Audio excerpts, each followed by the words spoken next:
Hare Krishna everyone, thank you so much for coming. So we'll continue this evening, have a bit of time for discussion, questions and answers. So have your questions ready.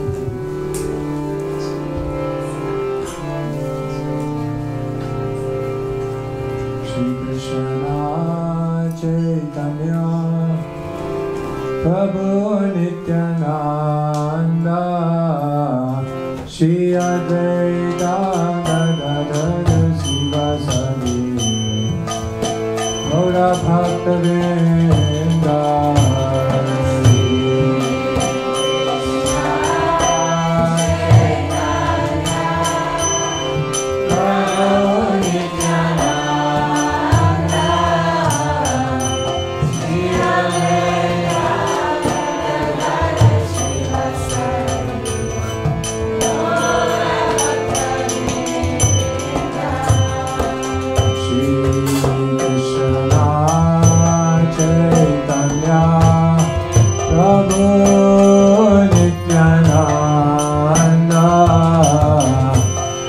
Advaita Gadadhara Srivasadi, Gaura Bhakta-vrinda.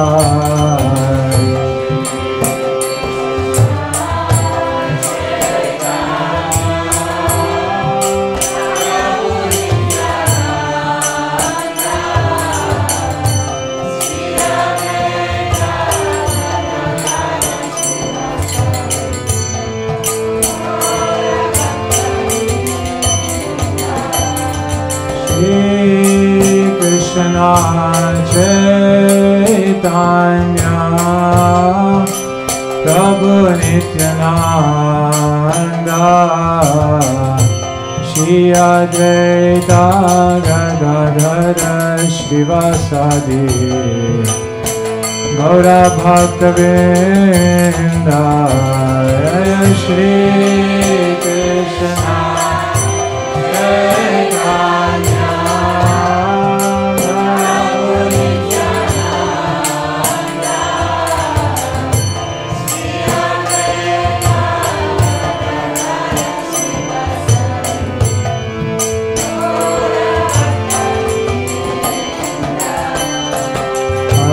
Krishna, Hare Krishna, Krishna Krishna, Hare Hare, Hare Rama, Hare Rama, Rama Rama, Hare Hare,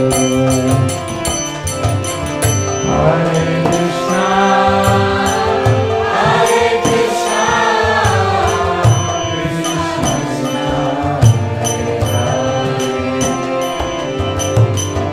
Hare Rama, Hare Rama,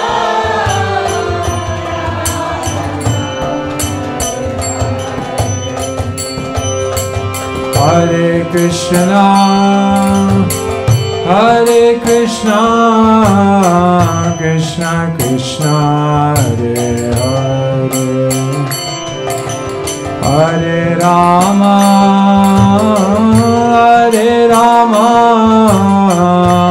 Rama Rama, Hare Hare, Hare Krishna, Hare Krishna,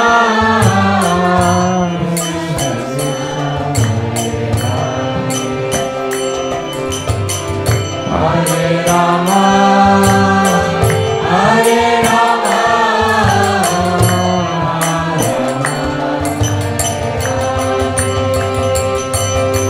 Hare Krishna, Hare Krishna, Krishna Krishna, Hare Hare,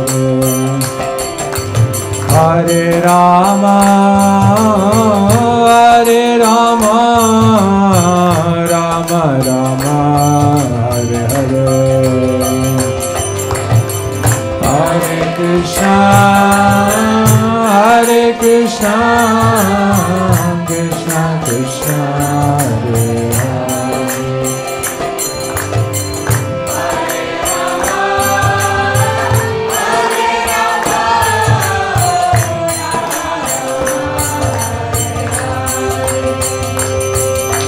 Hare Krishna, Hare Krishna, Krishna Krishna, Hare Hare, Hare Rama, Hare Rama, Rama Rama, Hare Hare, Hare Krishna, Hare Krishna, Krishna Krishna, Hare Rama, Hare Rama,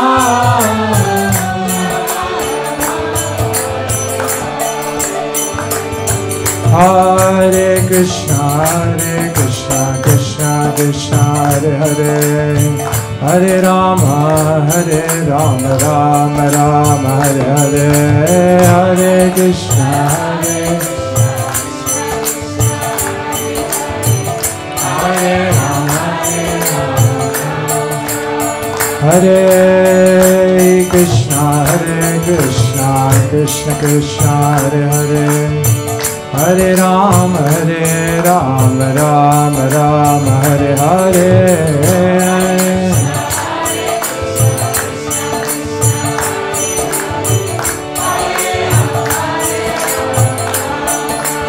Hare Krishna, Krishna Krishna, Hare Hare,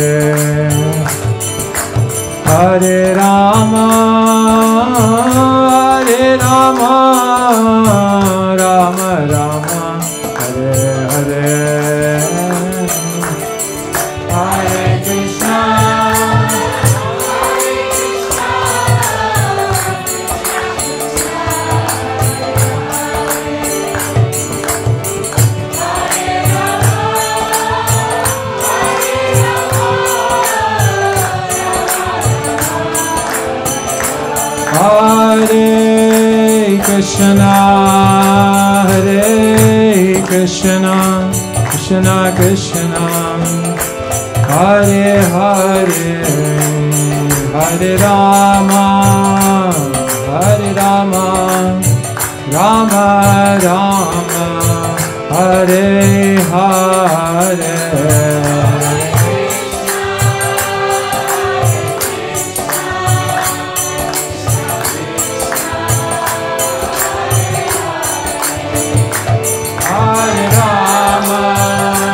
Hare Krishna, Hare Krishna, Krishna Krishna, Hare Hare, Hare Rama, Rama Rama, Hare Hare, Hare Krishna, Krishna Krishna, Hare Hare, Hare Rama, Rama, Hare Hare,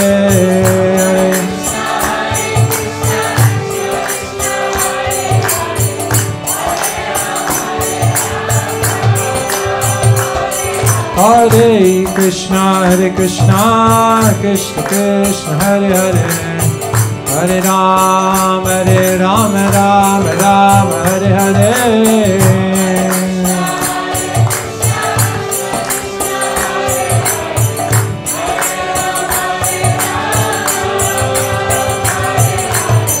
Hare Krishna, Krishna Krishna, Hare Hare, Hare Rama, Rama, Hare Hare,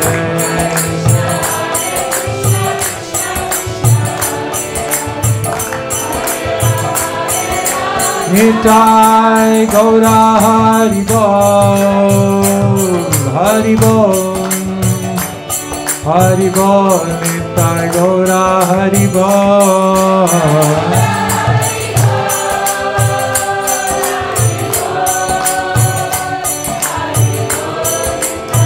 Jaya Jaya Prabhupada, Prabhupada,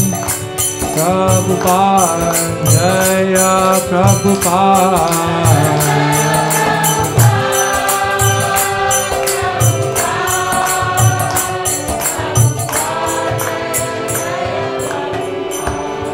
Jai Gaura Premanande, Hari Hari Bol. Om Jnanatimirandhasya Jnananjana Shalakaya Chakshurunmilitam Yena Tasmai Shri Gurave Namaha. Shri Chaitanya Manobhishtam Stapitam Yena Bhutale Svayam Rupa Kadamayam Dadati Swapadantikam Vandeham Shri Guru Shri Yuta Padakamalan Shri Gurun Vaishnavamscha Shri Rupam Sagrajatam Sahagana Raghunathanvitam Tam Sajivam Sadvaitam Savadhutam Parijana Sahitam Krishna Chaitanya Devam Shri Radha Krishna Padan Sahagana Lalita Shri Vishakhanvitamscha He Krishna Karuna Sindhu Dina Bandhu Jagatpate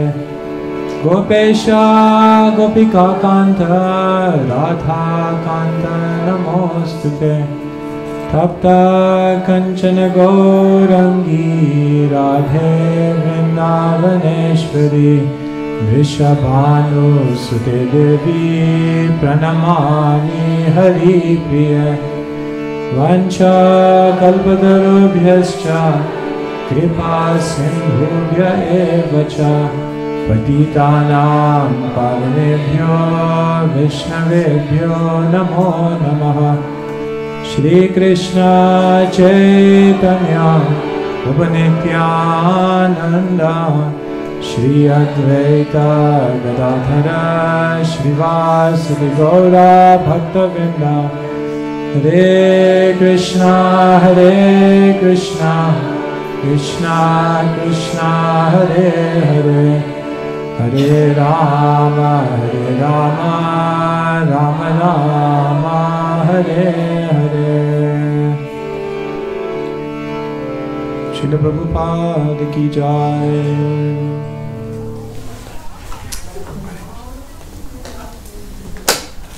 So Hare Krishna everyone, good evening. So we began yesterday with the questions and answers, and it seems like there was more questions. So we'll carry on, but I'll just say a few words. It's always nice to say a few words beforehand, just to give you time to also think and also have some questions here. Save this one till later. Sri Chaitanya Mahaprabhu, he comes, Vishwanath Chakravarti Thakur writes a beautiful book called Madhurya Kadambini. Madhurya means sweetness, and Kadambini means a series of clouds. And what he explains is that the mercy of Sri Chaitanya Mahaprabhu is raining from these clouds of mercy. And rain is so nice. Of course, in today's day and age, we don't like rain. Thunderstorms mean delayed flights, so we don't like storms. But actually in original spiritual culture, in rural culture, rain is actually the best thing ever. Because rain signifies growth, rain signifies nourishment, rain signifies prosperity on the land, and fruits and vegetables and rejuvenation. So whenever there's rain, it's actually the greatest source of celebration, actually. But obviously in the city we don't see it like that. But rain is very auspicious, so Sri Chaitanya Mahaprabhu's mercy is raining down on this world. But when Sri Chaitanya Mahaprabhu rains, it's not just a drizzle, it's like a serious thunderstorm. In fact, Sri Chaitanya Mahaprabhu's love is said to be like a waterfall. I remember last year on the Bhakti retreat, we went to a waterfall, right? Yeah. So I didn't see anyone brave enough to take a shower. Actually, some did, actually. They went under the waterfall. They didn't go right in, though. But generally, you don't take shower under a waterfall. It's too intense. It's too fast. It's too, just too much force. So Sri Chaitanya Mahaprabhu's love is like that. It's like a waterfall. So then what it said is that the Goswamis of Vrindavan, what they do is they take the waterfall of Sri Chaitanya Mahaprabhu's love and they make it into an ocean. An ocean that anyone can bathe in. Because you can't bathe in a waterfall, but you can bathe in an ocean. And so Rupa Goswami, who is the foremost follower of Sri Chaitanya Mahaprabhu, he takes the love that Chaitanya Mahaprabhu displayed, and he takes the practice of Nam Sankirtan that Sri Chaitanya Mahaprabhu exemplified, and then what he does is he makes it into an ocean. In other words, he describes a process and a way by which anyone can then go and bathe in that love. And then he calls that book the Bhakti Rasamrita Sindhu, the ocean of loving devotion. And anyone who then reads that book is then able to also have access to the same spiritual love, divine love that Sri Chaitanya Mahaprabhu was experiencing and giving to everyone. So Rupa Goswami makes that ocean, and then Rupa Goswami is like a boatman on that ocean, and he's navigating that ocean, he's riding on that ocean of devotion, he's experiencing the rasa, the mellows of that ocean. And when a boat rides on an ocean, there's waves.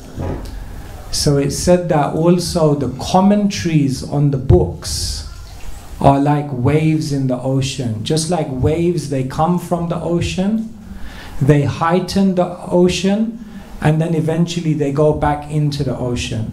So it's said that the commentaries of the acharyas on Shastra are like the waves.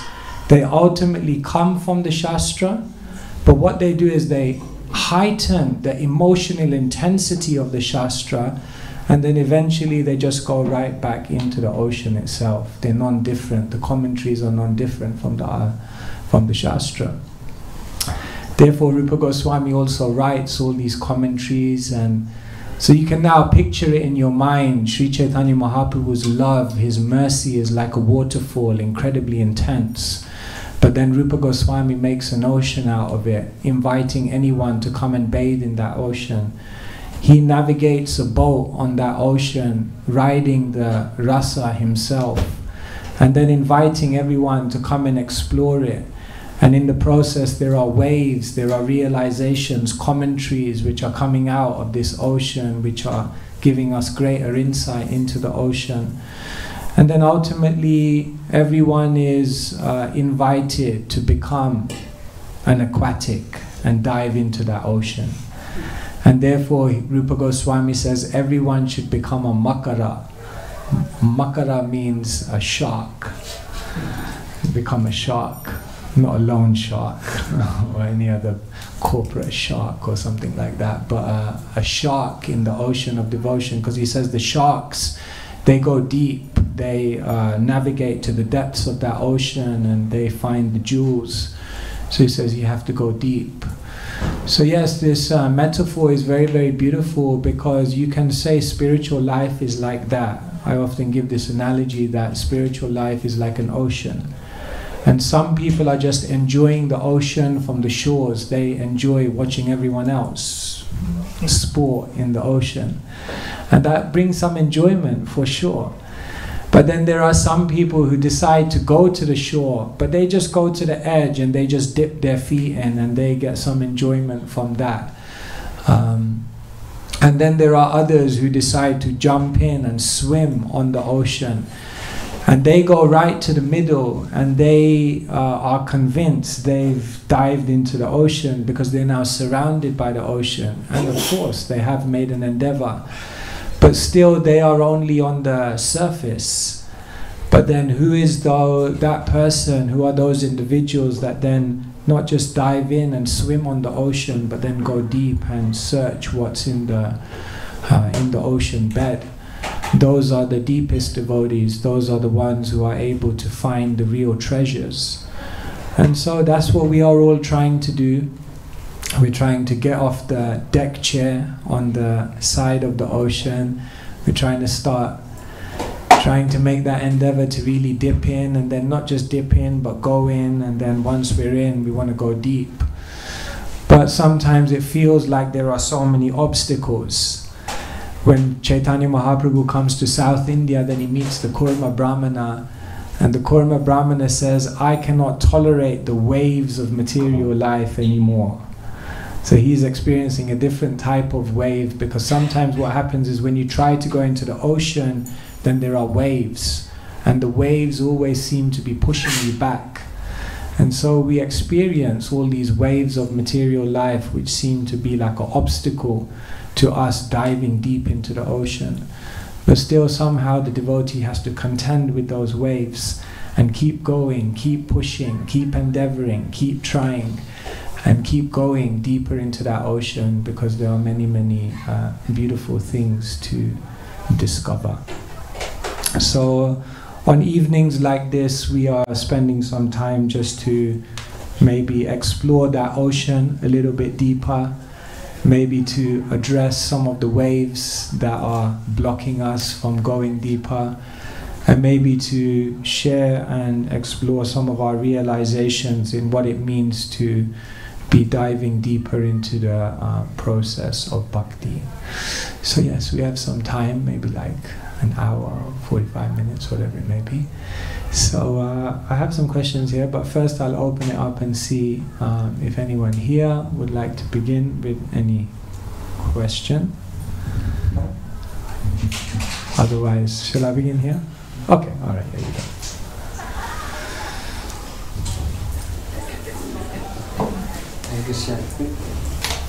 Hare Krishna Maharaj. Seeing as you're talking about mercy in the introduction, oh my God, you're an Englishman. Yeah, I am. My question's around that. I've heard from other devotees that that devotees are more merciful than the Lord, and I'm a little confused about that, because I've heard Krishna is the controller, the supreme controller of everything. So when a devotee is acting mercifully, isn't Krishna acting through the devotees? So yeah, I'm just a bit confused, I don't know.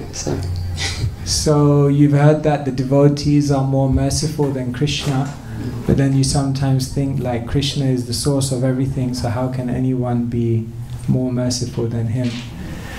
The devotee's capacity to be merciful is coming from Krishna. So in that sense, Krishna is the source of everything. Aham sarvasya prabhavo matta sarvam pravartate. Krishna says, I am the source of everything. Everything comes from me. So therefore we find Krishna is such a broad-minded Supreme Lord that he doesn't just hold all the power, hold all the influence, hold all the qualities for himself. But he actually invests those in others, so that he can have loving relationships with them, so that they can also go and serve and expand the influence of love. Krishna expands, Krishna and Srimati Radharani are one, but they are eternally separated. And in Srimati Radharani is found the capacity of love that is even greater than Krishna. And therefore Krishna has to come as Sri Chaitanya Mahaprabhu in the mood of Srimati Radharani to find out what he invested her with, because he doesn't know. So when we hear of things like this, what it confirms to us is that God is ultimately the nicest person. God is not just a heavy person up there on a chair throwing down thunderbolts, who wants to be the center of attention and, is an egomaniac wanting to be the center of everything. No, he invests his potencies everywhere. Friedrich Nietzsche, he said, he was famous, God is dead. But Friedrich Nietzsche also says, Walter Kaufmann, one of his biographers, says, Friedrich Nietzsche also said, I will only believe in a God who knows how to dance. Because underlying Friedrich Nietzsche's maybe reservation against God was a personality who's holding everything, who's very uptight, who's the controller. And so he was alluding towards the fact that I will only connect with a divine who has charm, who has love, who has a sense of humor, who is ability and powers. And so in that we find in Krishna. So yes, the devotees are more merciful than Krishna because Krishna ultimately invests them with that. But Krishna's mercy and the devotee's mercy are inseparable. Jiva Goswami says the devotee's mercy is like a needle and Krishna's mercy is like the thread that follows. So they are inseparable. As soon as you get a devotee's mercy, Krishna's mercy is there. But Krishna gives that right to the devotees. to bestow his mercy. And that's why it said that you can't even begin your love for Krishna until you get the mercy of a devotee. Krishna bhakti janma mula hoya sadhu sang. Krishna bhakti prema deho puna mukhya ang. Kaviraj Goswami says that the bhakti janma mula, the root cause of loving devotion to Krishna, is the association of a saintly person. So yes, Krishna gives more.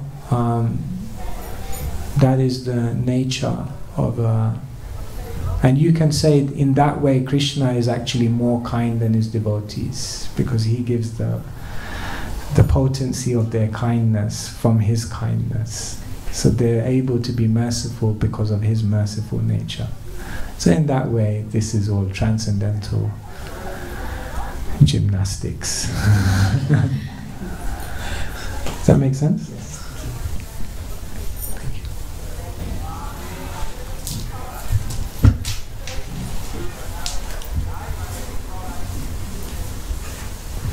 Hare Krishna Maharaj, thank you so much for the opportunity to ask questions from you. I was wondering, maybe you could give advice on, for example, me, myself, I live in a ashram like for last 7 years, and then traveling around the world, but then at the same time I feel like there is always a challenge, but to be in this to have this lifestyle, but at the same time I do feel comfortable, and then I'm wondering maybe sometimes I feel too comfortable and I forget to appreciate where I am and what's happening. So I was wondering how to not to forget.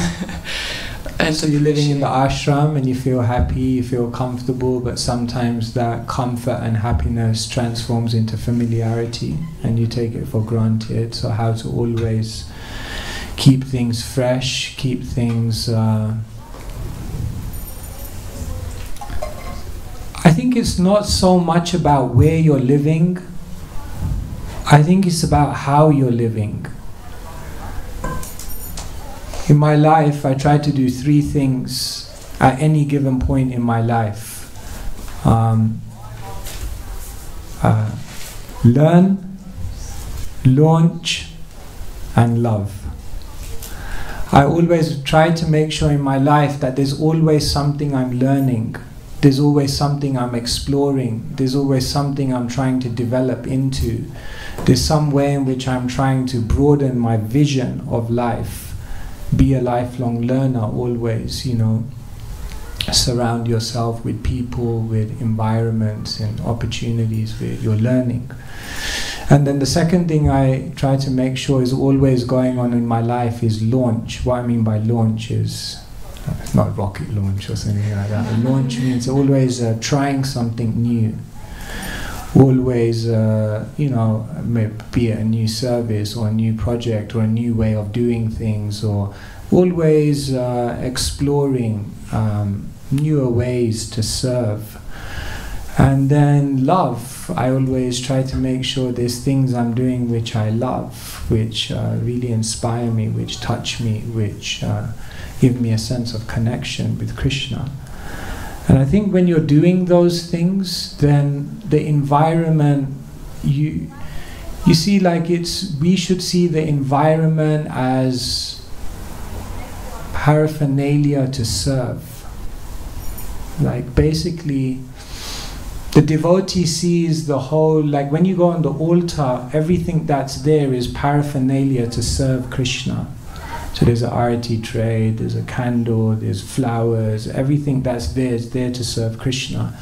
A devotee sees the whole material world and their environment as an altar. In other words, it's all paraphernalia to serve Krishna. And I think when you're learning, you're launching, you're loving, then you're in a mindset where you're always seeing, like, how can I utilize this situation for service? And when you're always utilizing your situation for service, I don't think you can become mechanical or familiar with it, because it's fulfilling its purpose. But when we begin to see our environment as, you know, for our comfort or our gratification or our, you know, then we become familiar, and then it loses that charm, that beauty. So I think it's just about, being in this mindset of how can I always utilize this situation to do more for Krishna, and finding opportunities, better ways to do it. Do you want to respond to that? I mean, that's quite general what I've said. Is that okay? It's okay? Thank you.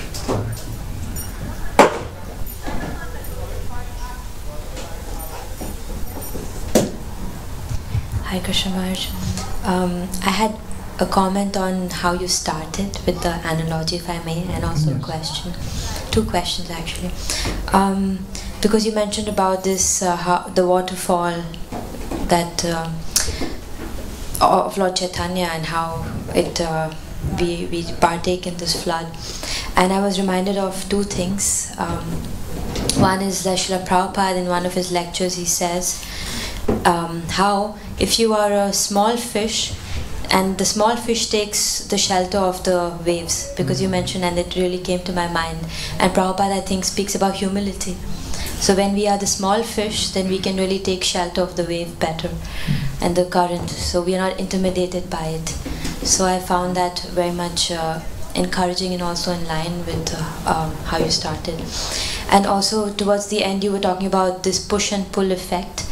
And once I listened to this lecture by His Holiness Bhakti Vigna Vinashna Shringa Maharaj, and he was talking about, because often he was saying we talk about the push and pull effect of the material world, but then there is the push and pull effect in Srimad Bhagavatam, or of Srimad Bhagavatam. Like for example, now we are doing Puranjana story, and Canto 4 is the push effect. It really pushes you out of your comfort zone and your illusion. And the pull effect is in Canto 10, where we are attracted by Krishna's beauty. So I found that very beautiful and heart-touching, so I wanted to share. Thank you, very nice. And my question is relating to also something relating to a water body, because now I'm reading this book by Mother Shitala on the life of Narottam Das Thakur. And also this morning I was listening to a lecture by His Holiness Bhakti Sharma Maharaj about the life of Shri Narottam Das Thakur. And what really struck me while listening to it is, and also reading, is that the Padma River, a personality, did not know anything about Narottam. And she was told by Lord Chaitanya that as soon as Narottam enters the water will swell up or well up. And then I was thinking that generally we see that, maybe it's a silly question, but how is it that she was not aware of who this person is, but despite that she had this reaction? So I don't know if it makes sense, but I was just thinking that she's not aware of who Narottam is, but as soon as he enters her water, the water swells up. So I don't know if you would shed some light on this. Okay, so everyone's familiar with the story. When Sri Chaitanya Mahaprabhu appeared, then at one point he was looking over at the village of Keturi, and he began saying, Narottam, Narottam, and there was no Narottam at that time. So everyone was thinking, who is this Narottam? And then Mahaprabhu began to explain that, no, in the future a great Vaishnava will appear here in Keturi Gram. And then at that time, Sri Chaitanya Mahaprabhu invested his love in the Padma River, and mentioned that, you know, in the future a great personality will come, and when he enters your river he will be he's darkish, but when he comes into your river he'll overflood it, he'll become golden, and he'll be infused with love, and your waters will overflow, like that. So the question here, we went to that place, by the way, in 2014. His Holiness Kadamba Maharaj took about 20 of us to Bangladesh, and we went to the Padma River. And Keturi is a very, very beautiful place, Narottam's village. And there we went to the Padma River. So then Maharaj said, yeah, let's also go to the middle.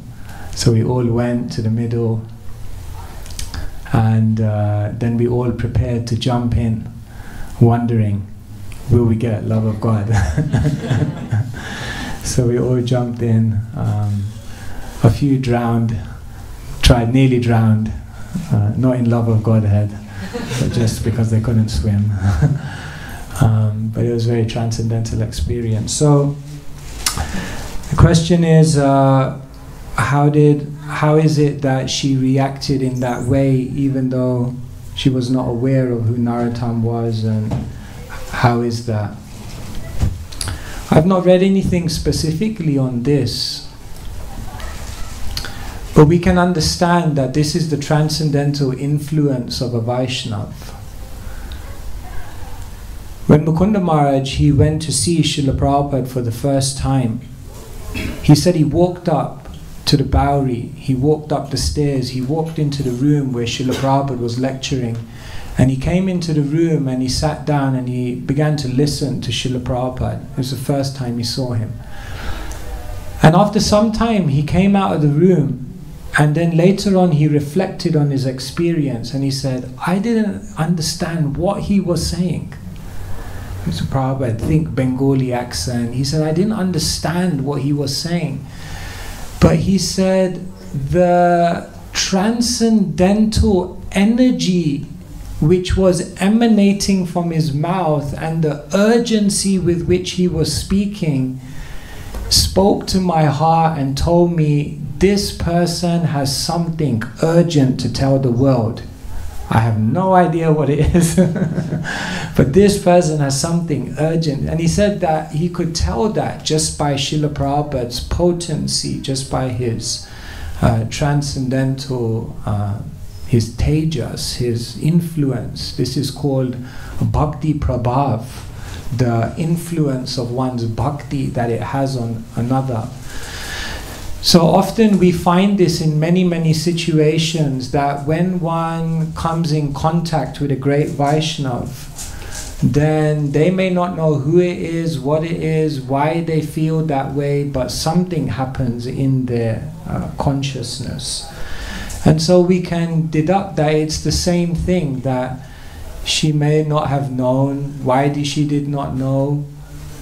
That was maybe perhaps also some arrangement of Yoga Maya or the Lila Shakti. But the fact that, you know, Narottam had such potency meant that it was very clear. When he entered, she felt that potency, and therefore everything just happened automatically. So Rupa Goswami also says that bhava is stored in two places. One place is in the dham, and the other place is in the bhakta. So when one is very accomplished in their spiritual practice, then they become like a receptacle of bhav. And because they're overflowing with spiritual emotion, it means anyone who comes in their proximity, even if they are unqualified, even if they don't know, they will begin to experience some bhav.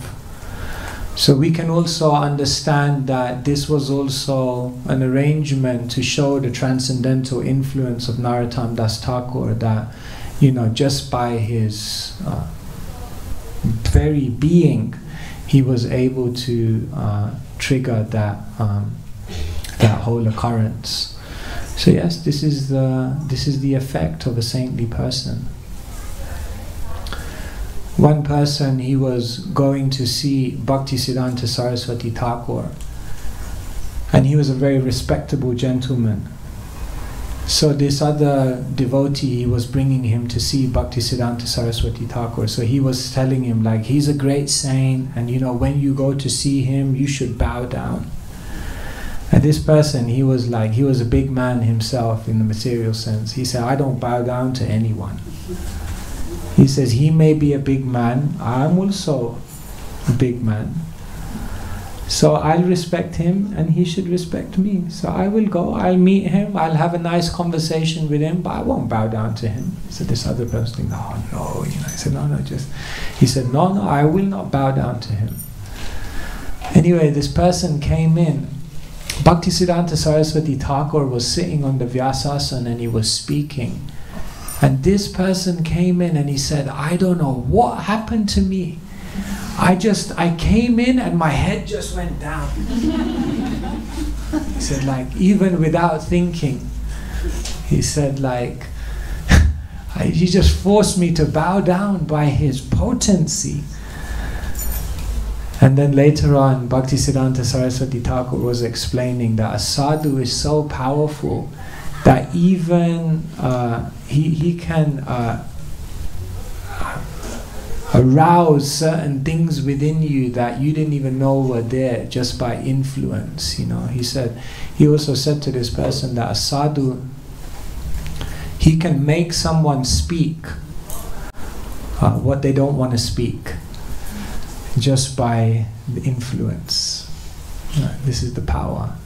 So we can understand this whole pastime of Narottam is an exhibition of Bhakti Prabhav, the influence of a great Vaishnava. Some thoughts. Thank you, Maharaj. I just had another brief question, if you allow. It's about service. Once I was speaking with a senior devotee of our yatra about the element of service, and I was expressing how service is so nourishing and how it nourishes me, the opportunity to serve. And then she said that we have to take it a step further, and our motivation to do service should be, it's pleasing to Krishna.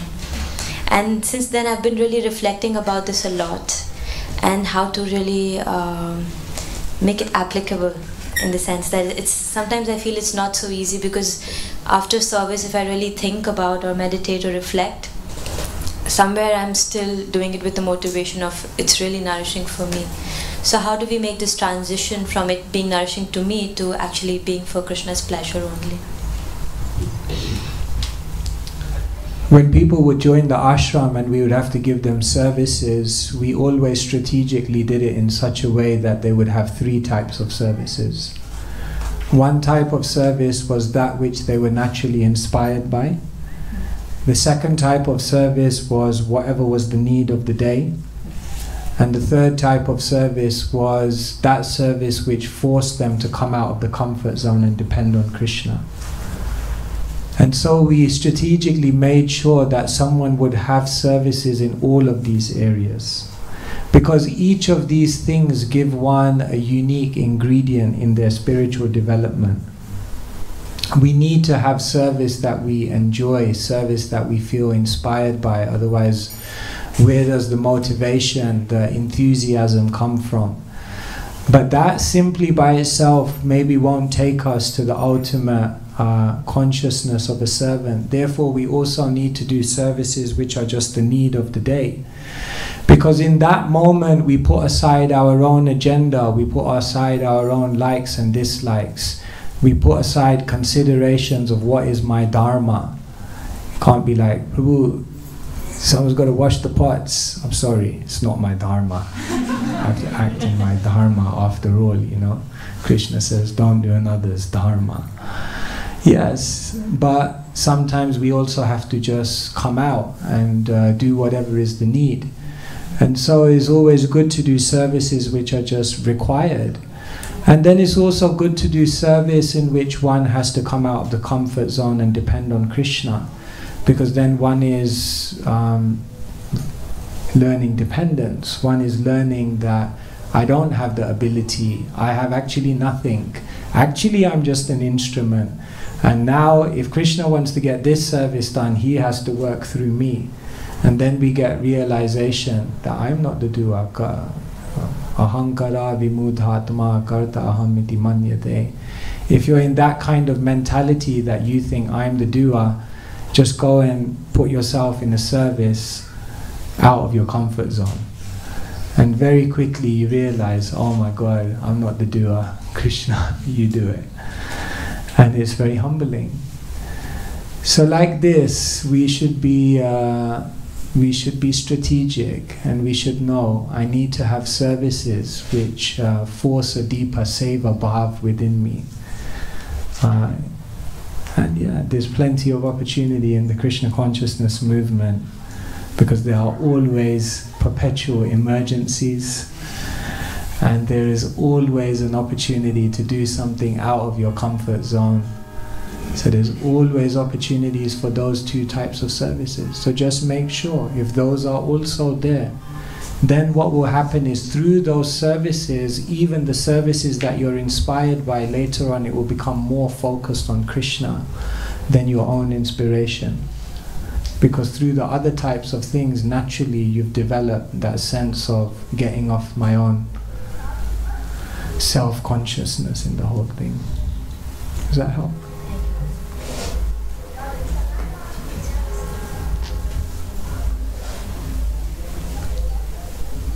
Hare Krishna Maharaj, thank you for your time. I wanted to ask about preaching. How can we become better preachers? I think I've been in a lot of situations recently where people have asked me questions which I felt I couldn't answer. Even on the way here on the plane, I tried to convince the person next to me to come to the Sunday feeds. And then he was talking a lot of philosophy, and I was like, wow, it's just from the Gita. But then he asked me a question, and I found it really difficult to answer. And yeah, I want to preach more, but I find that I'm scared of doing it because I can't answer the questions. And another question off the back of that, which kind of relates to Devashu's question, is around developing more of a service attitude. So I think often, like especially when I was working and different things come over me, then I think the desire to serve isn't as strong. Okay, yeah, thank you. Nice question. How do you become a better preacher?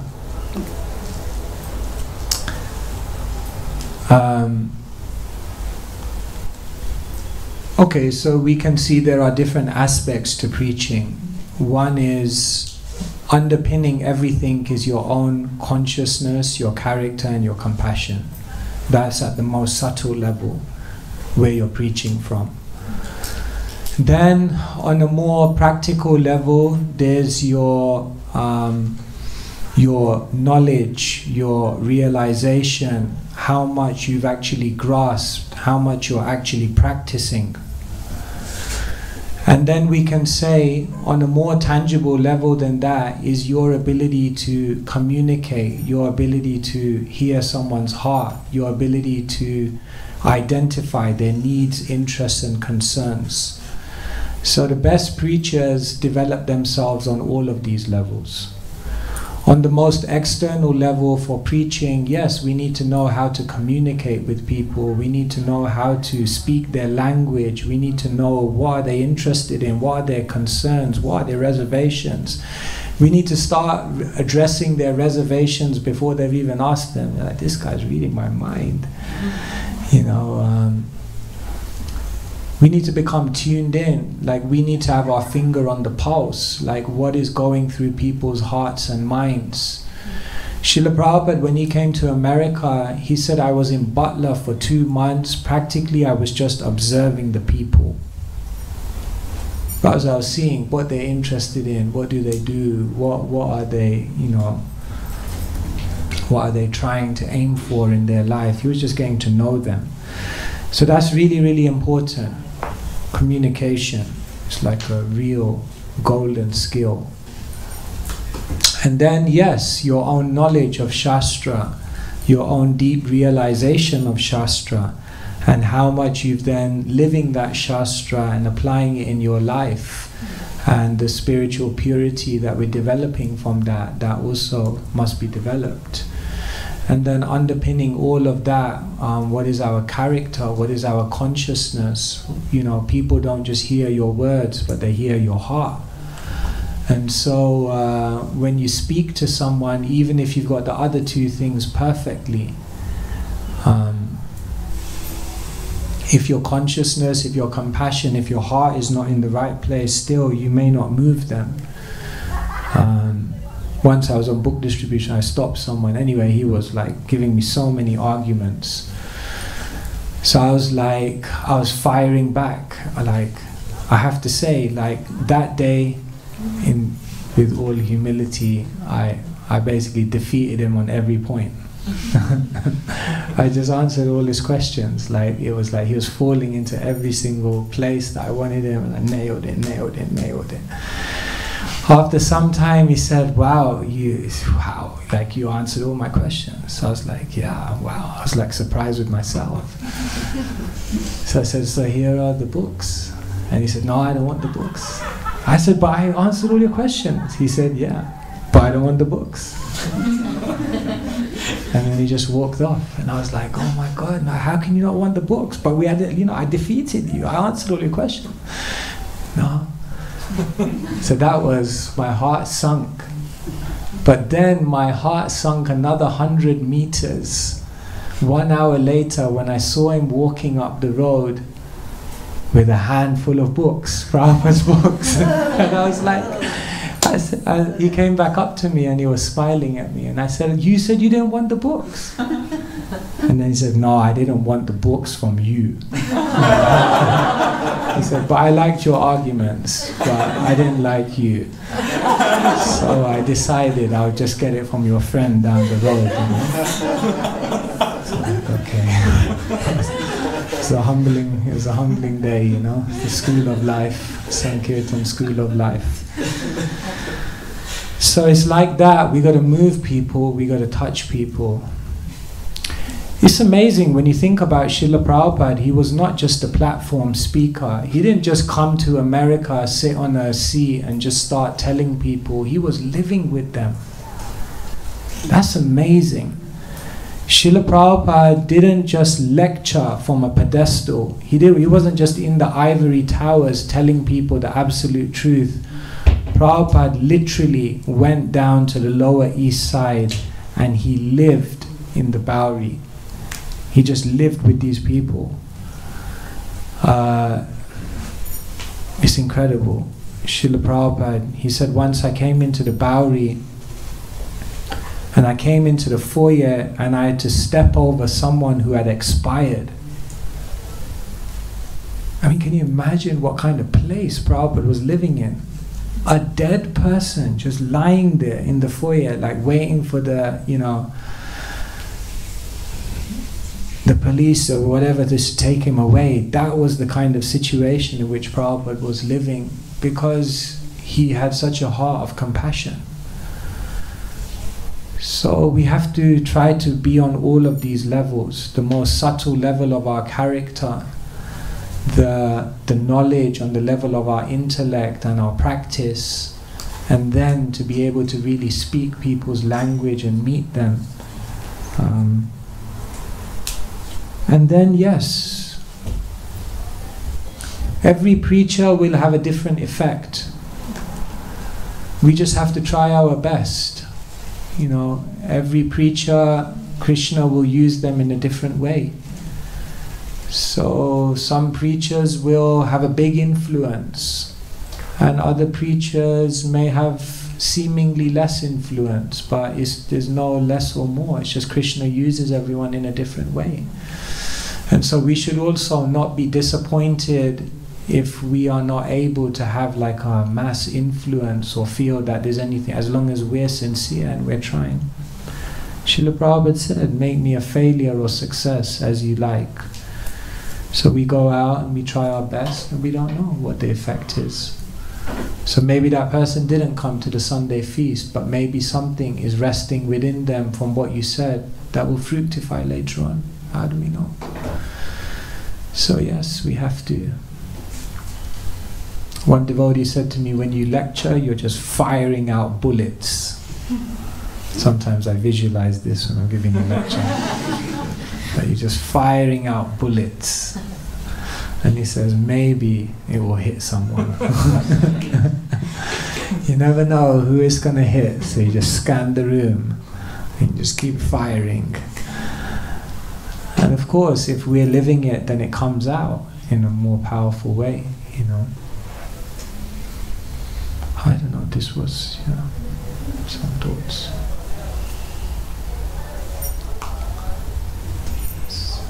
Okay.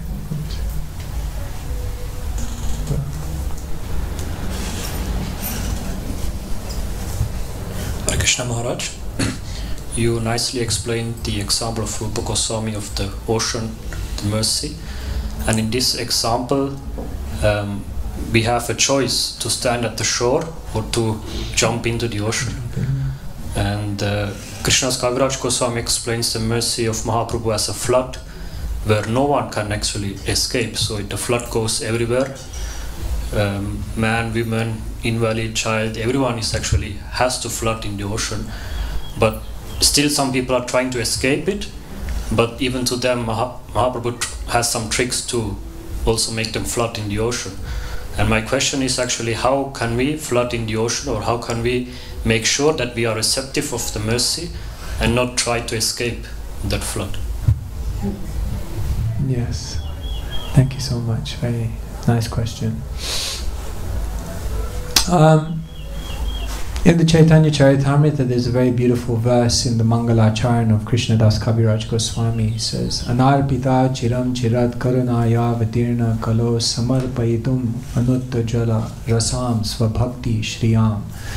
He says, Anarpita, that which was not given for a long time, samarpitam, now I'm giving very, very freely. So he says, that which was not given for a long time, the sahaja priti, the pure love of the Brajabasis, that which was confidentially locked away, that love free of reverence, that which was not given for a long time, now I'm giving it freely. So that's a very beautiful verse, and in that verse, Kaviraj Goswami is saying one should situate Sri Chaitanya Mahaprabhu in the innermost chambers of their heart. In the commentary to that verse, Jiva Goswami says, why is it that he poses the question that if Mahaprabhu is giving this love to everyone, why is it that some are not receiving it? And he says, basically they are kapat. Kapat means crooked or duplicitous. And he says there are 3 types of duplicity. And these things are the things that will block you from being fully receptive to receiving Sri Chaitanya Mahaprabhu's love that he's giving. And he says the first thing is dhana kapat. Second thing he says is bala kapat. And the third thing he says is prema kapat. So the first one, dhana kapat, means someone who is kapat can also mean crooked, it can also mean like a miser. So dhana kapat means one who has many facilities and many things at their disposal, but they withhold that. They don't engage that and give that in the service of the Lord. So whatever you have, your body, your wealth, your facilities, your possessions, if you hold that back and you don't fully invest that in the service, then you won't fully get the mercy of Sri Chaitanya Mahaprabhu. And then Jiva Goswami says, Bala Kapat. He said one may give all of their facilities, but then what they may withhold from the Lord is their strength, their effort, their energy, their endeavor. They may not give their full effort. So he says they're withholding that, then they don't get the full mercy. And then he says one may give all their dhan, they may give all their possessions, they may give all their bal, they may give all their time and energy and effort, but then they may withhold their prema, their love. In other words, they may not do it with their heart. They may not do it with their full attention and intention. And so if you want to get the full mercy of Sri Chaitanya Mahaprabhu, you need to try to employ everything that you have. Then you need to give your energy and your effort. And then on top of that, you need to try to give your heart and do it with intention. And then the more you give like this, then you will be open to receiving Sri Chaitanya Mahaprabhu's mercy. So yes, Mahaprabhu's mercy is like a flood. But still, some people are expertly avoiding it because they're holding back. So basically it means to become open to receive that mercy. And that's up to us. Does that help? Okay.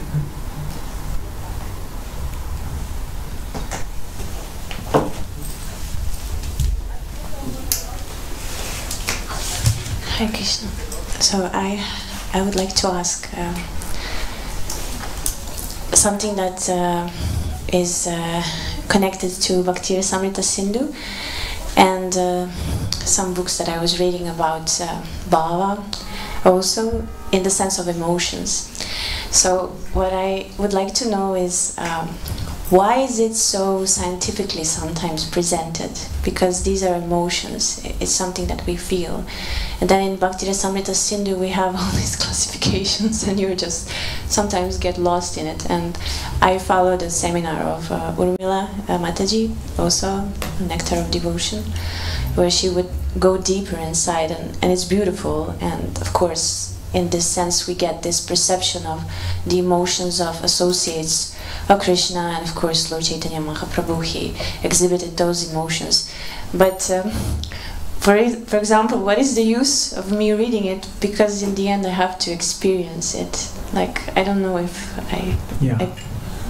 Thank you.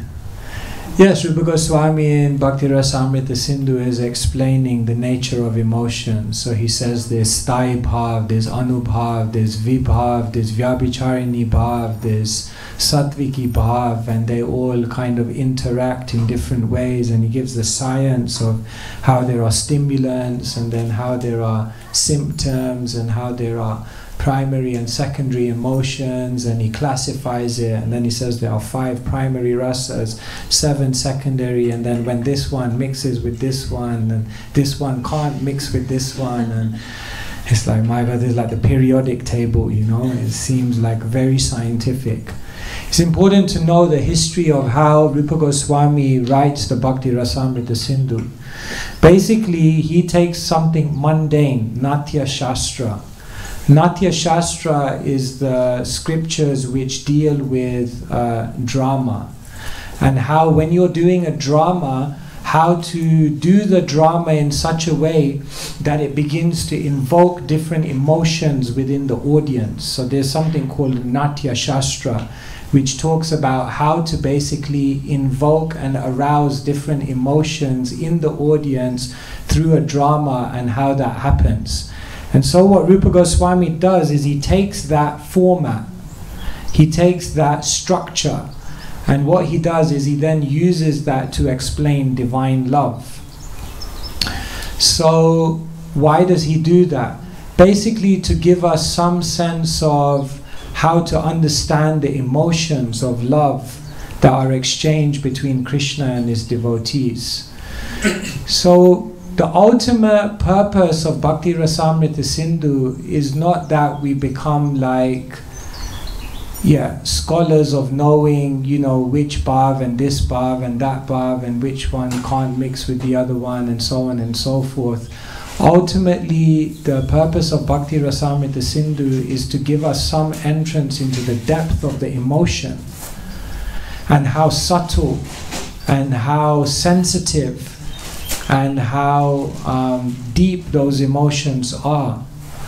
Because the more that we can understand the depth and the subtlety and the beauty, sometimes the beauty is in the detail. And so the more we can understand that, the more it can attract our heart. If it's just like, and Krishna's in Vrindavan and he has great loving interactions with his devotees, it's like, okay, that's nice.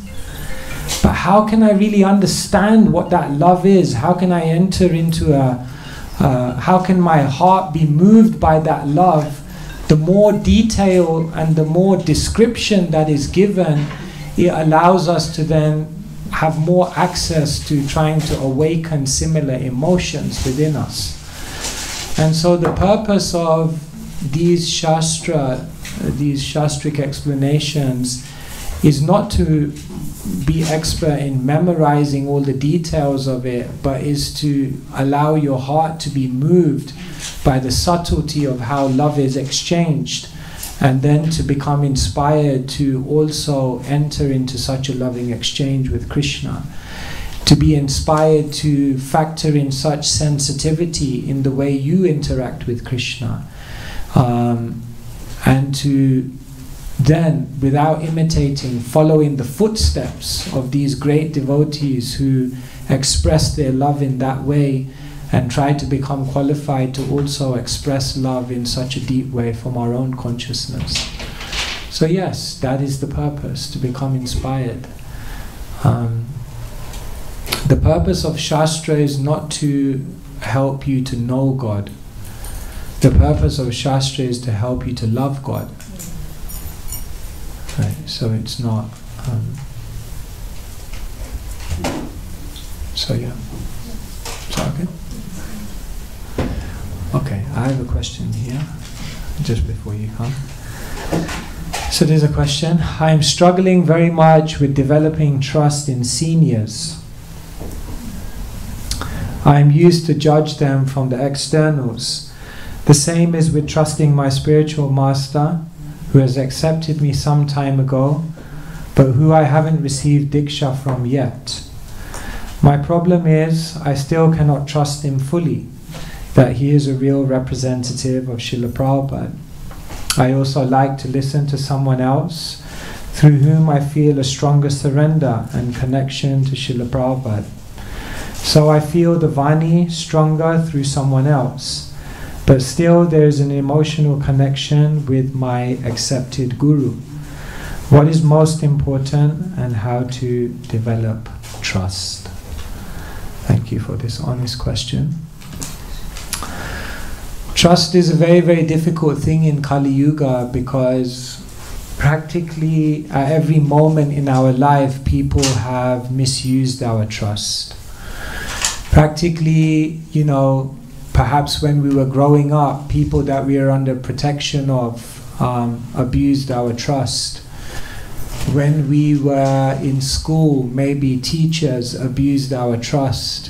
When we turn on the TV and we look at the media, then at every moment the media is not trustworthy. Politicians are not trustworthy.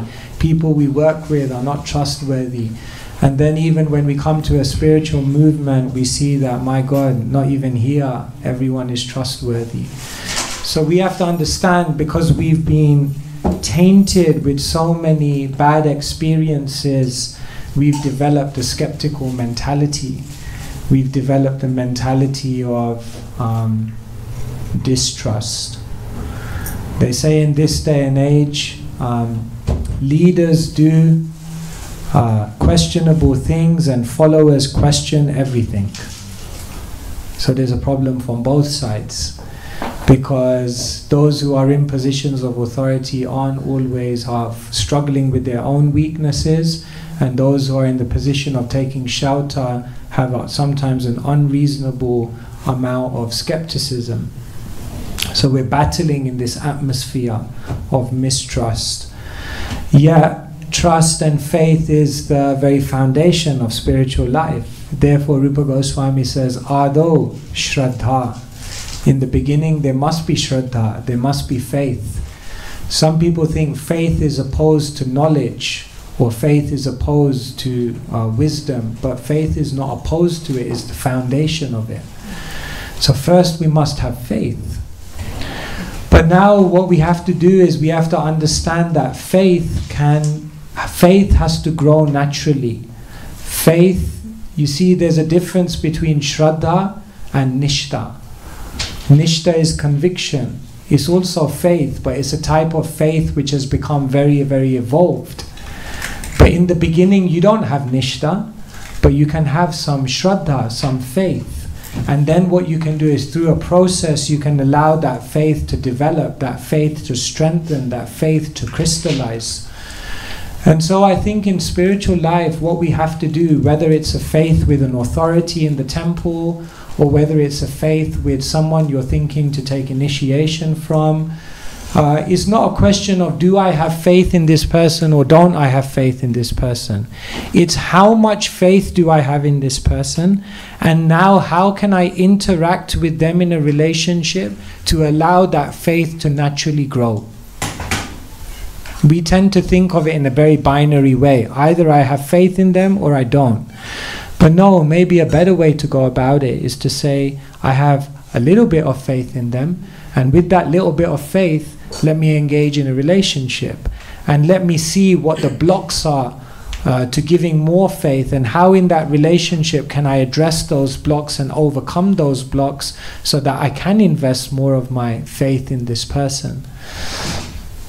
So I think when we begin to see faith more than something like an emotion, and we rather see faith as something which is a cultivation, then I think we go on a more progressive journey to establishing relationships which are having a much more natural type of faith. And so if there is a spiritual master in which you have a degree of faith but also some doubts, then ask yourself, how can I now act in this relationship with my spiritual master to address these doubts, to deal with these doubts, to reveal my heart and mind in such a way that I can actually understand whether it's possible to overcome these doubts and go to a higher level of connection with this person.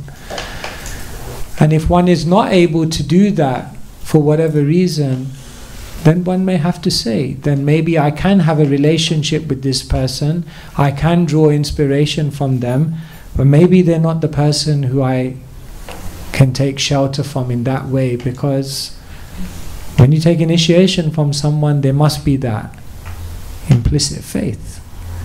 Yasya deve para bhaktir yatha deve tatha guru. Shastra says that as much faith as you feel confident putting in Krishna, yatha deve tatha guru, you should be able to place the same amount of faith in that person who you accept to be the representative. And if you have that kind of combined faith in the Supreme Lord along with the representative, tashyate katita hyarta prakashante mahat, then all the conclusions of Shastra will be revealed. So sometimes people think, like, there's this concept of testing the guru. Like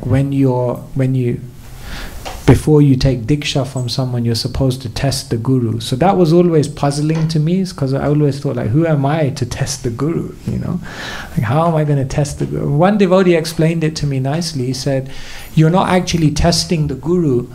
What you're testing is your ability to put faith in that guru. There's a difference. So if you, after engaging in a relationship with a certain person, feel like, no, I can't put my faith in this person, it's not that person's problem, it's my problem. I can't put my faith in them, and therefore I have to look somewhere where I can repose my faith. But I'm not making a judgment on them. They may well be a very advanced devotee of Krishna, but for whatever reason I'm not able to put my full faith, so let me find somewhere where I can repose my faith. But that doesn't mean you still can't have a relationship with those people and get inspiration from them. But there must be a person who we can find, who we can then say, yes, I have faith. Because then that investment of faith will allow that individual to then really contribute to your life. And that's the magic of a guru-disciple relationship. Many gifts are available in that relationship, but then it requires, they say respect should flow up like smoke. And when respect for the guru flows up like smoke naturally, then grace will fall down from the guru like a waterfall. So respect should flow up like smoke, and then grace will fall down like a waterfall. But it must come from a very natural space in the heart. Otherwise, Krishna says in Bhagavad Gita, Agyascha shraddhanascha shamshayatma vinashyati nayam lokosti na aparo na sukham samsayatmanaha. Krishna says, for the doubting soul there is happiness neither in this life nor the next. Shamshayatma. Just a side note on this verse, because it's interesting. When Srila Prabhupada translates this verse, the way he translates it is, he says, for the foolish and ignorant people who constantly doubt, there is happiness neither in this world nor the next. So he amalgamates the agya, ignorant, the ashradhana, the faithless, and the shamshayatma, the doubter, he amalgamates them in one. Vishwanath Chakravarti Thakur, he does it in a different way. He says these are three different levels of people. He says the lowest, seemingly the lowest person is the agya, the one who's ignorant. A little higher than that is the agya, the one who's not ignorant, they know, but they don't have the faith to engage in the process. And he says higher than them seemingly are the doubters, the ones who are engaging in the process but are constantly doubting. So generally we would say the ignorant is the lowest, the faithless are a little higher because at least they know but they don't have faith. And we would say higher than them are the ones who are practicing, putting their faith but still having doubts. He says these are 3 different types of people. Generally we would say this one, agya, is the lowest. Vishwanath Chakravarti Thakur says actually the worst one out of these 3 is the doubter. And you think, why is the doubter the worst? Because Vishwanath Chakravarti Thakur says because they're so close and yet so far. That's agonizing. So he says, therefore Krishna mentions Shamshayatma twice in this verse to underline that the doubter is the worst. Because that means if you're in the process, if you're in Krishna consciousness and you have the opportunity to receive all this grace, but then constantly doubts are haunting us, then that's very, very unfortunate. So somehow we have to be able to engage in relationships where we can remove these doubts. So that's a process.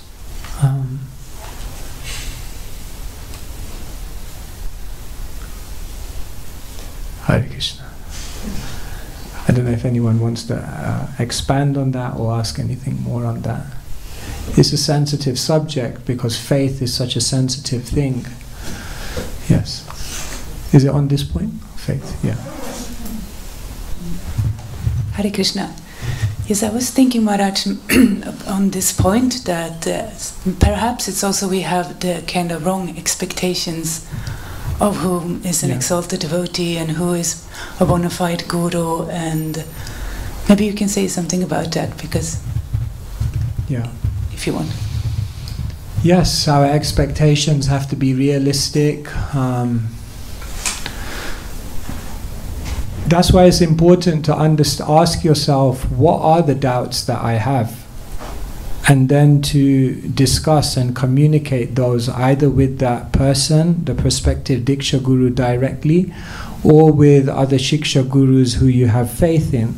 Because then you can understand whether those doubts are based upon realistic expectations, or whether those doubts are based on, something not that substantial.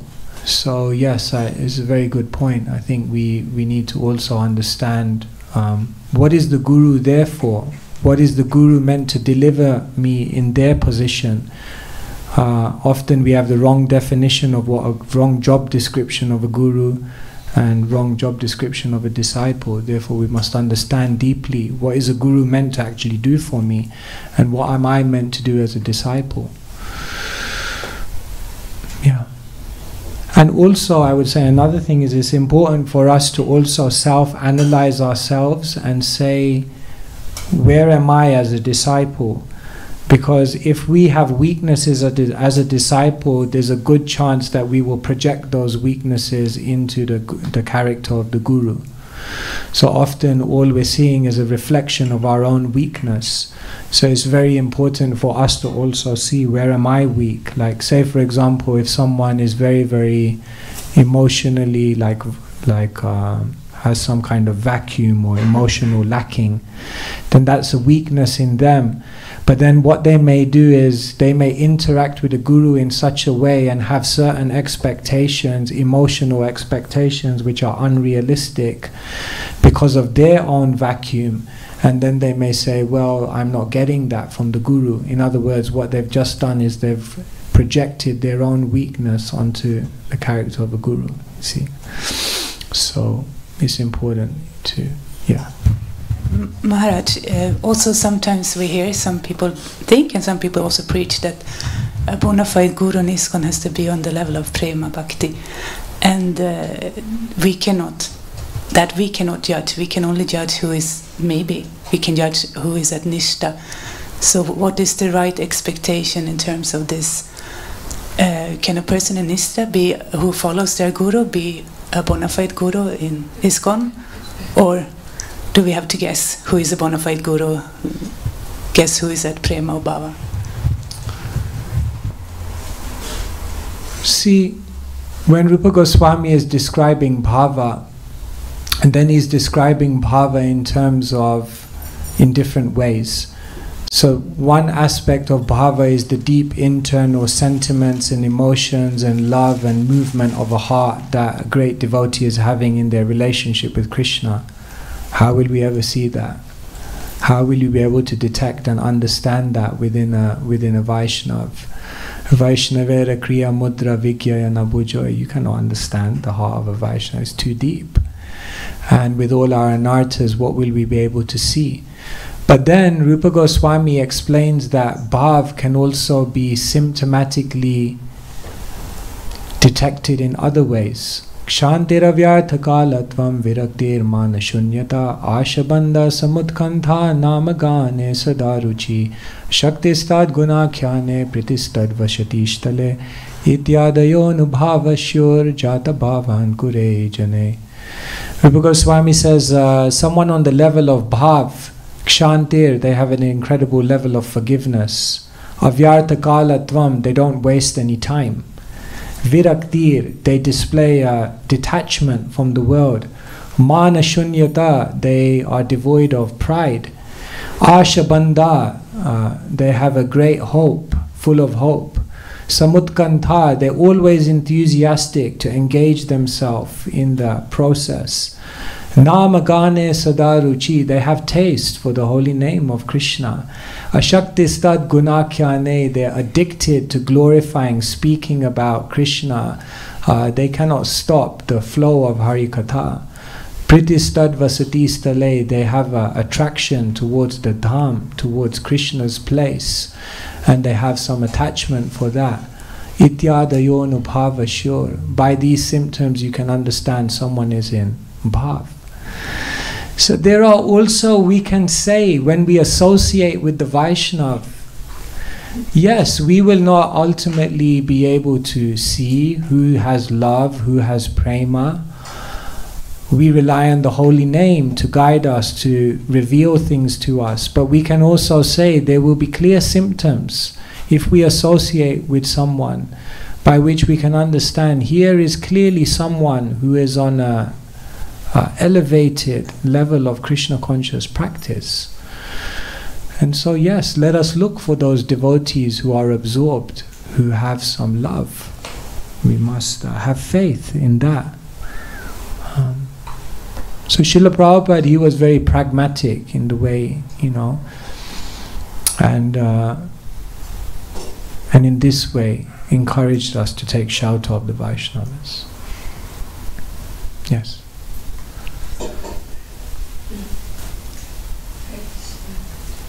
Hare Krishna Maharaj, thank you. Just a question on the statement you just mentioned that you rely on the holy name to guide us to our bona fide spiritual master. Can you expand on that a little bit? Yeah.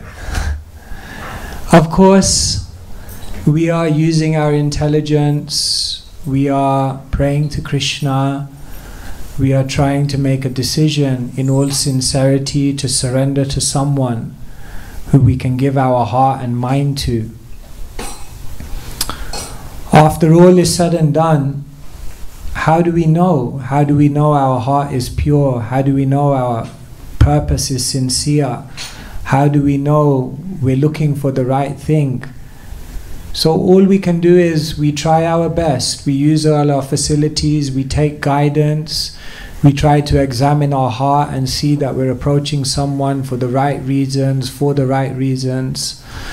And then after that, we turn to the holy name of Krishna. Kali Kaler Nama Rupe Krishna Avatar, because that is Krishna in this age. That is how we're accessing Krishna, through the holy name.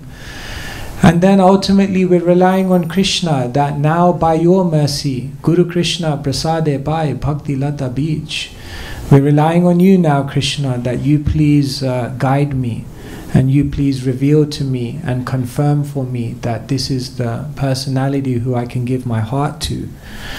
And so in that sense, yes, that is what I mean when I say ultimately we turn to the holy name, because when all is said and done, then we have to rely on Krishna and pray that in all our sincerity, Krishna will never let us down.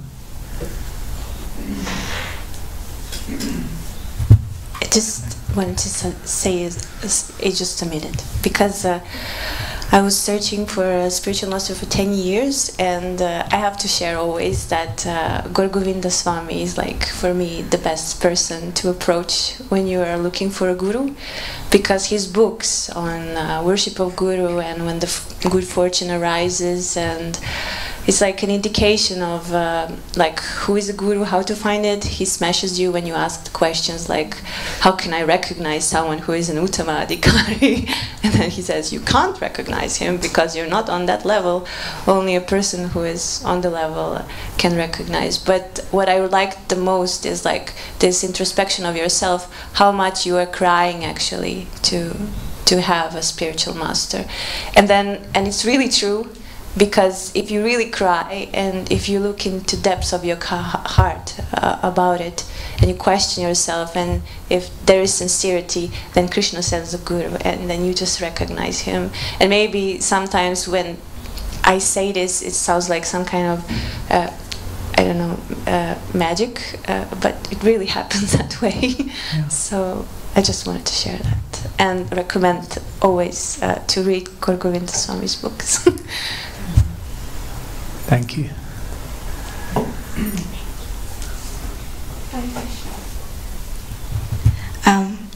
When we didn't have a lot of time with our guru, and now are trying to deepen the connection and to relationship through reading the books and listen to audios and through service, is it possible to get the same faith like if we would have a lot of time with him in Vapu?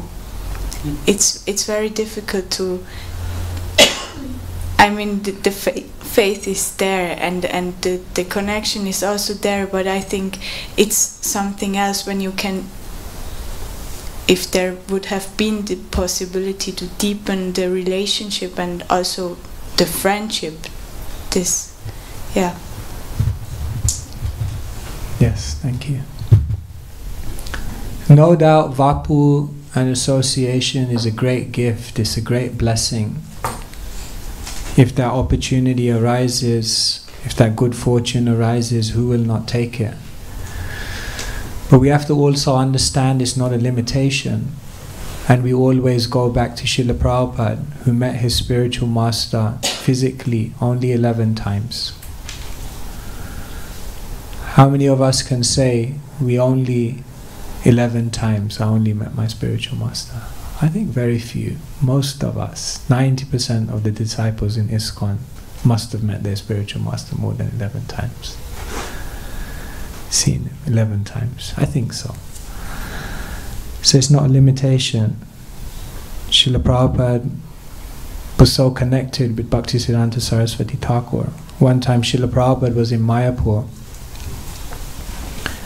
and he walked past the Chaitanya Math where Bhaktisiddhanta Saraswati Thakur's Samadhi is, and he walked past and he didn't go in. And then later on, some of his god brothers were criticizing him that just see, he did not come into the Samadhi and offer his respects. And when Prabhupada heard that, he said, they have not understood that I'm walking with Bhaktisiddhanta Saraswati Thakur every moment. That was Srila Prabhupada, who was on the adventure with his spiritual master. When Sri Chaitanya Mahaprabhu appears, then some of his most confidential associates appear before he comes. Some of his most confidential associates appear when he comes and does the pastime, and they do the pastimes with him. And some of his most confidential associates appear after he comes. And that's very interesting, because that means connection is going beyond space and time. It just means that someone has to frame their relationship deeper. It requires an adjustment of consciousness. It requires an adjustment in how we interact and how we connect. And that adjustment, will require some time and require some energy and focus, and will require one to become more mature, will require one to become more deep. But it's possible. So we have to try. Kadambakanda Maharaj himself said, because people would ask him, how do you feel? You came to the movement in 1978. You just missed Srila Prabhupada. How do you feel? And many times we heard him in a class say, I don't know I don't know how to answer you, because I feel like I'm meeting Srila Prabhupada every single day. I know more about Srila Prabhupada than I know even about my own father. If you tell me to speak about my family members, maybe after some hours I'll run out of things to say. But if you ask me to speak about Srila Prabhupada, I can speak for days. So that proves that one can have a very deep connection, but it requires an adjustment of consciousness. It requires an adjustment of approach. And the final gift of the Guru, the most difficult gift to swallow, is actually the gift of his disappearance. Because that is also a gift that the spiritual master gives in order to force the disciple to become deeper. That's the final, one of the final gifts of the spiritual master. So we have to try to see like that. We have to see opportunity. We have to see that, there's always an opportunity to connect. And yes, we may say, well, that's just a statement in Shastra, and I know the philosophy. Now we have to make the philosophy come alive. So, Kadambakanda Maharaj once said that Jayaveta Maharaj did that seminar called The Hopes and Horrors of Household Life. I think it was 8 sessions, and 7 sessions were on the horrors, Anyway, and then Kadambakanda Maharaj heard that he was doing this lecture, and then someone had come out of the seminar. So Kadambakanda Maharaj asked him, how was the seminar? So the person said, it was good, but it was mainly theoretical. So he said, what do you mean by that? He said, so the person said, I was in the seminar, but Maharaj was only quoting Shastra. It was mainly theoretical.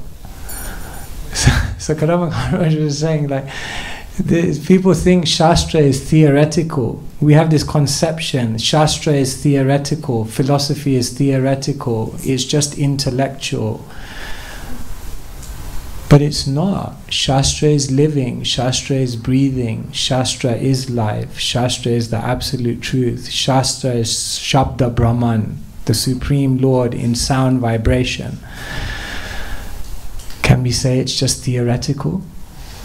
So when Srila Prabhupada writes in the beginning of the Bhagavatam that the spiritual master lives forever in his instructions and the spiritual master lives with him, are we just going to say, it's nice, it's theoretical? No, that's the Shabda Brahman, that's the living reality. We have to up our game and we have to experience that reality. It's a good challenge. It's a healthy challenge. I have to be online at 9 o'clock, and I didn't realize the time going. We entered into the talks of the spiritual master, and it became quite an intense discussion. But I hope something came out of it, and thank you very much for your association. Srila Prabhupada ki, Vaishnav Seva, Vaishnav Sangha ki, Jai Nitai Gaur Premanande. Svayam Bhagavan Keshava. Keshav Maharaj ki jai.